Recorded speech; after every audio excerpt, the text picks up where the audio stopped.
اول شيء كنبغي نهنئ اللاعبات على هذا الفوز اللي حققوه هذا النهار. كنبغي نشكرهم جزيل الشكر على الموسم الاستثنائي اللي كيقدموه. البنات كيضحيو معنا.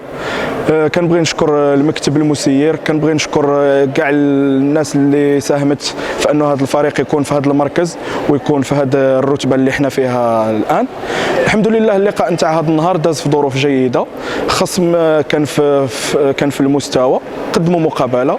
الحمد لله لقينا صعوبات في الديبار، ولكن الحمد لله في الاخير تمكنا من الفوز.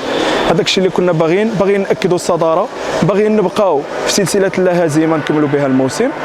هي هذه المقابله هذا النهار كانت قاب قوسين مباراه استعداديه كنوجدوا الفريق لما هو قادم، مقابلات البلاي اوف اللي كيستناونا ان شاء الله، وحظ موفق لباقي الفرق.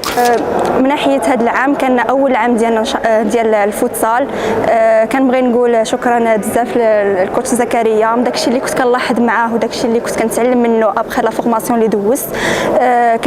كان تبارك الله عليه في المستوى، وحتى داكشي اللي كنت كنلاحظ التعامل ديالو مع اللاعبات ديالو من ناحيه داخل التيران ولا برا التيران في الفيستيار، ولا كان التعامل ديالو تبارك الله عليه وكان في المستوى.